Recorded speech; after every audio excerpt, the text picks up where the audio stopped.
control.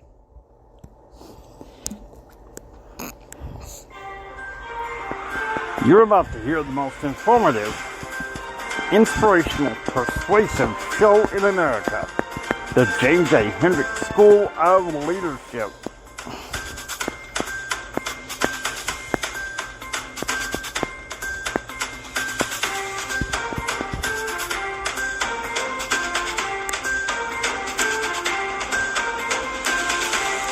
Well, happy Tuesday, Public Affairs Tuesday, guys. Today, we're going to be talking about, this is JR, Jimmy's Altar. Today, we're going to be talking about the Sanctity of Life. And now, listen, one thing that Jimmy won't tell you is that at some point, around the fall of 1995, I used some of my money to develop a movement called Choose Life up there on that there Texas Tech campus. Because I got scared that college campuses were becoming a place of spiritual dearth and spiritual death. You know, just like Jimmy. But we're talking about the sanctity of life. While we get it, I want to open up. No, there it is right there for me. Thank you, Jimmy. The family, a proclamation to the world. And I've set it up to where Jimmy has to podcast and deliver a speech about it in the morning.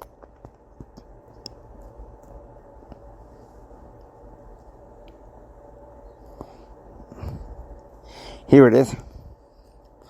This paragraph here. We declare the means by which mortal life is created to be divinely appointed. We affirm the sanctity of life and of its importance to God's eternal plan.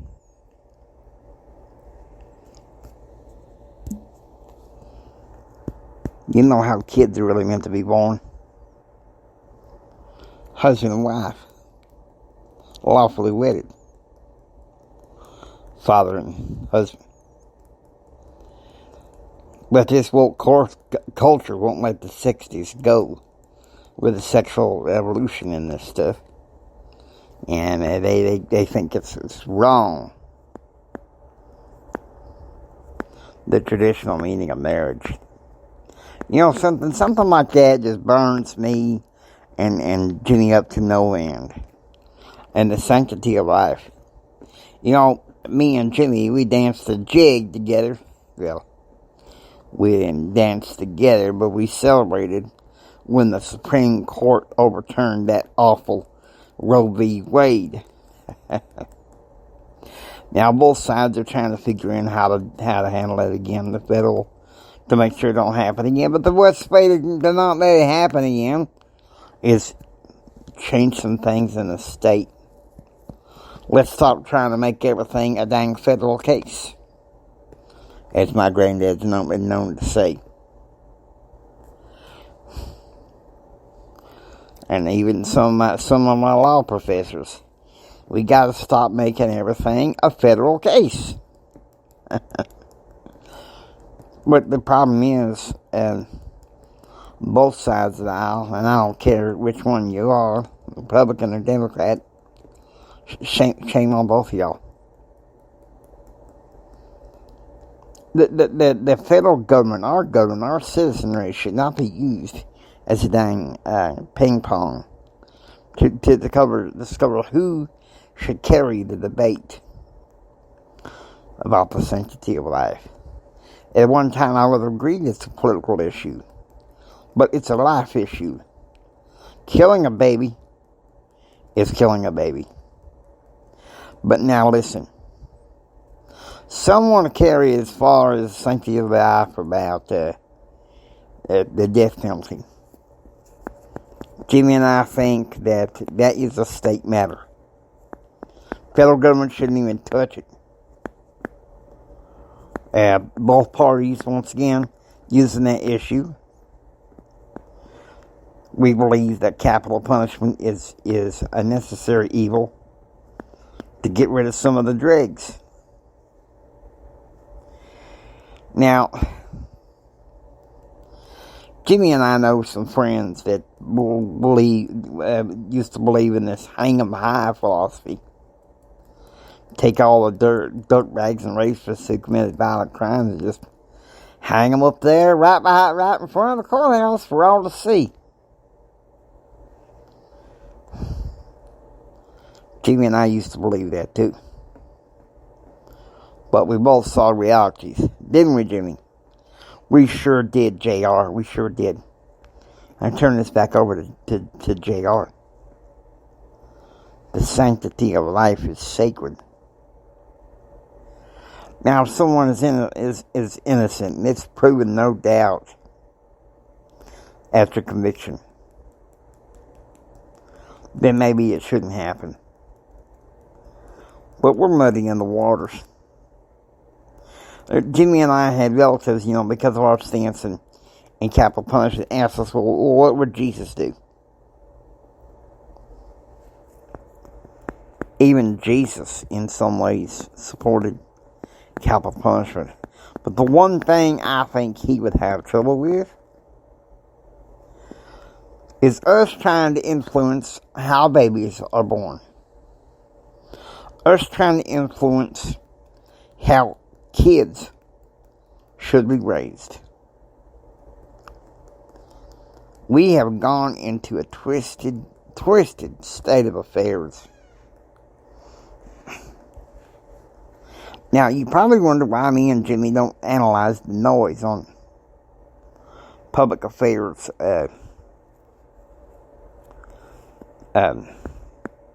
Tuesday, Thursday. We don't like to unless we have to. And on the 28th, I'm going to have a news and analyzation to differentiate news and public affairs. Okay? To differentiate. Now, to tell you the truth, public affairs Tuesday and Thursday are about the only ones that are going to be recorded, except for Fearless Faith Friday, on location at the DFW airport. Jimmy's going to be taping that, or at the Salt Lake airport. Jimmy's going to be taping that while he's waiting to get on the plane. Yes, I am, and that one is going to be called Fearless Faith Expecting Jesus. So I want y'all get ready. We're dealing with the rest of September.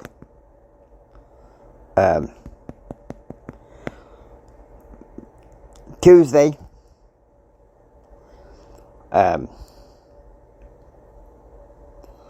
Just as Jimmy gets in Denver, he's going to be releasing the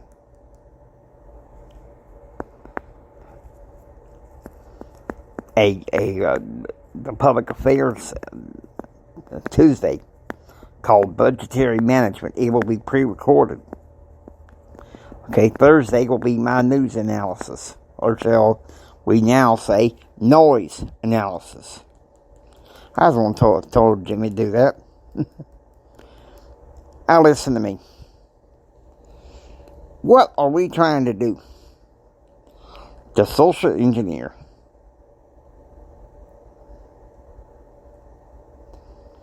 Match kids with these Qbert alphabet number people. And kids are going to grow up more and more confused. The society I grew up in Texas, and it is still today as it is in Texas, I hope. And I could say some more about that, but I'll keep my mouth shut. Some areas, it's the alphabet people win. But out here, you're either a man or you're a woman. No ifs, ands, or buts. You know? You're either a man or a woman.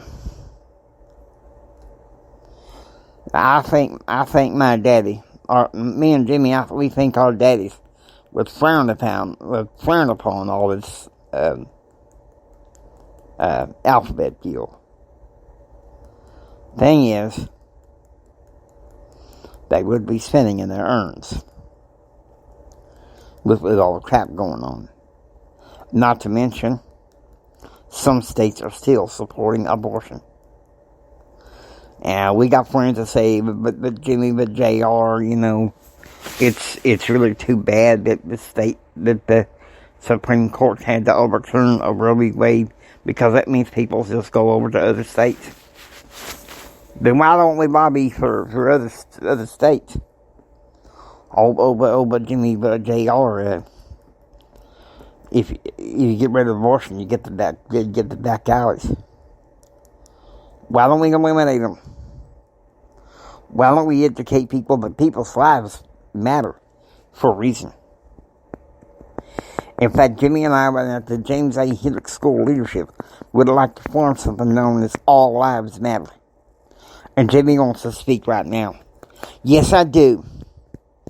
I'll let JR start this out, and I'll give it back to him eventually. But I have to speak my mind. If we don't stop abortion, even in the States, and this doesn't have to be a federal issue, okay? This can be in the micro level, in our communities. Saying, we don't want this no more. And something else, listen to me. If we don't stop it, what do you think is going to be next?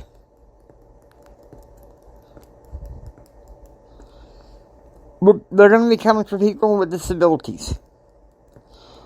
And they're going to be trying to get all kinds of institutions to tell people, we either put them in a home or we just extinguish them. Let me tell you something right now. Life is precious. Life is precious. I almost died in 2019 from a fractured skull. And sometimes, yes, I do question why God saved me. But you know what? The answer to this is simple. God saved me to be an inspiration.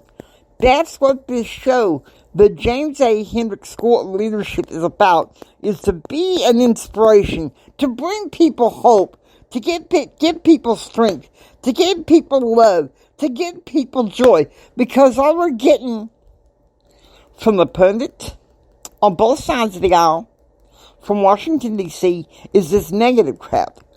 Yeah. COVID's resurfacing.